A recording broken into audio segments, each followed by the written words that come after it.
Wages. We need the wages. Wages. Wages are wages anyway. Someone has to cook the fries, dumbass. Someone has to fucking flip the burgers, dumbass. How does one navigate dating to not get finesse and to win with girls?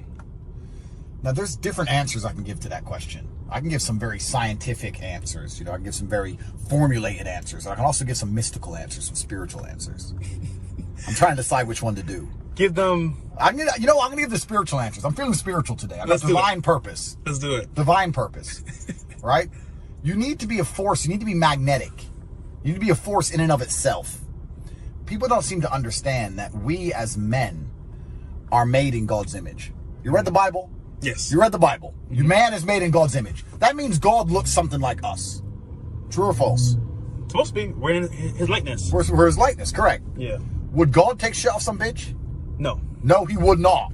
Oh, that's deep. So you need to be studying the divine. Read the Bible and tell her to fuck herself. That's what you gotta do. It says there somewhere in the back, I'm sure. Don't be taking shit from hoes. Jesus. Jesus said it. Maybe he had a t-shirt. But on a serious level, yeah, you need to be a magnetic force. You need to so many things in the world and in life, and especially interpersonal relationships, which can't be easily explained.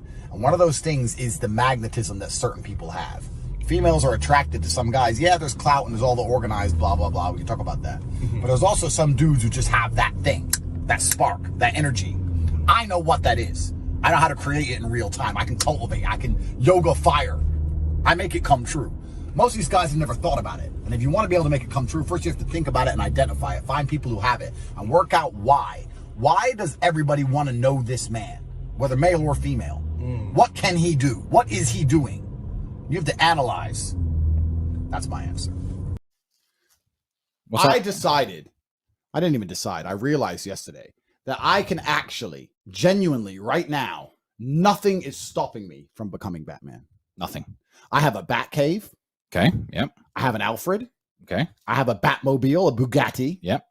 I can fight. Yep. Rich as fuck. We can afford body armor and all the crap that all Batman the crap. needs. I can buy it all. I'm charismatic. There is nothing stopping me putting on a suit and being Batman. Not pretending to be Batman. Actually 100% being Stop Batman. being criminals. The only problem is I ain't trying to fuck with anyone's business. I respect people out there trying to make a bit of money dealing drugs. I'm going to go beat them up. But I could do that. And all you other people can't do that. You can't just go be Batman. You can't be Batman. I'm sorry. Does that not upset you a little bit that I can just become Batman and you have to sit there and watch Batman movies and think, I'll never be Batman? James Bond's better than Batman. I'm James Bond too. Yeah. I'm both of them. We're both of them. We'll flip a coin. I'll be one, you be the other. I'm in the Aston DBS when I'm James Bond. I'm in the Bugatti when I'm Batman. There ain't not. Listen, I put both. Or the Lambo. Bro. That's Batman. Or the Lambo. I put all this on my Instagram. You can see it all. I want to play videos of my Lamborghini and my DBS now just to teach them all a lesson. I can be, though, Casey Ryback. More free in Romania than I do here. Well, explain that. In what way do you... How do you relate freedom to being in Romania? Well, I can give you a very short example. Yeah, please. About 3 years ago, I flew my cousin into Romania to see me. Now, he's an American from California. And he got in my car. We were having a few beers. He had a beer in his hand. He got in my car. I said, where should I throw this? Now, I haven't lived in America since I was 8 years old. I said, why would you need to put your beer outside of my car? He goes, oh, well, it's an open alcohol container. I said, why can't you, the passenger of my car, drink alcohol while I'm driving? I don't understand. And it really blew my mind. We then got to the mall. And he said, okay, now where do I throw this? Right. I said, why? He said, well, I can go in the mall and drink this. I said, well, are you going to get drunk and attack somebody? He said, no. I said, well, keep your beer in the hand and walk to the mall. You know, what's the problem? Yeah, I think that's exactly right. I think society can only move as fast as the slowest person. That's how groups work. If you have a group of people, you only move as fast as the slowest person. And in some societies where you have all these slow people, you have to make all these super stringent laws to just try and keep society ticking over. So that's a perfect example, the open alcohol container. That's a law made to make sure that even idiots can't make a mistake. Like, you have to really cater for the idiots. Whereas in some societies where people are relatively normal, and I don't even think it's an IQ thing. I think it's more of a cultural thing where people are more culturally astute and more relatively normal. You don't need such stringent laws, and things change. Romania's laws are very, very lax. You have far more laws here than you do there, and it's still a safer society for just the fact that it's a Christian society and people still respect their parents, and it's just a normal place. So here I see all these very stringent laws. Another quick example, on the way over here, the Uber driver said he got caught doing 165 miles an hour, which is fast. And he did 3 months in jail and they crushed his car. I got caught doing 165 miles an hour 2 weeks ago. And I said, sorry, I gave him $50. So it's like, where's free? You know, it's to me, I just feel better there. You know? Yeah. And nowhere is perfect for anywhere. I don't advocate everyone moving to Eastern Europe or to Romania. Different places suit different people. What about thoughts on marriage and relationships? I know you're planning on doing the live-in stuff. Me too. Yeah. But do you see yourself ever getting married or being in a monogamous relationship? I don't see myself ever getting married because I don't see the advantage to getting married. Yeah, same. If I have a woman and I love her and we're together, why do I need to get married? Yeah, same. Why? Women want to get married, right? So most men who get married get pressured into it. I believe this is the case. Men get pressured, please, please, please, and they give in. I will never get married because I don't want to. I don't see the advantage.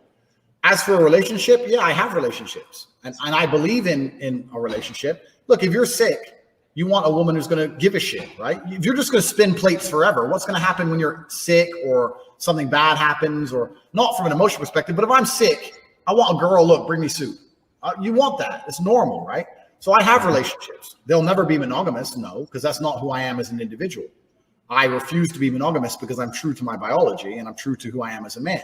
And a woman can go and choose a monogamous man if she so chooses. It's up to her. I will not be a monogamous individual, but I will still love. I say to you, look, I will not be monogamous, but I will still love you. I will still take care of you. I'm still your man. You still call me if there's a problem. I'm still here for you, but I'm going to fuck that bitch.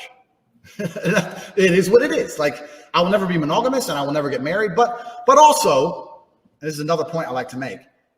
If people are happy, be happy. I wouldn't do it. I wouldn't recommend it.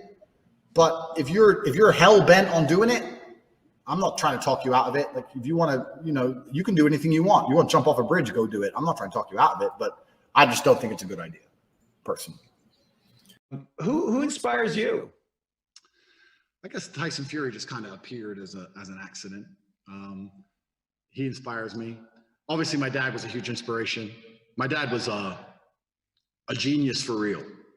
Like, the word genius is thrown around far too often because I grew up around genuine geniuses, and the people say, oh, he's smart, or oh, he's a genius, and these people like ain't shit, not compared to like the real people. Like, even like Elon Musk, he ain't fucking smart. He's got money, he comes up with an idea for electric car, he hires people who know about electric cars to build an electric car. Okay, cool. Is he a smart guy? Obviously. Is he a genius? No. Because if you grow up around elite level chess players, okay, they're all on the autistic spectrum, so in some ways they fail socially. But from pure computational ability, they're geniuses. So it depends how you measure it. But for pure computation, these people are insane.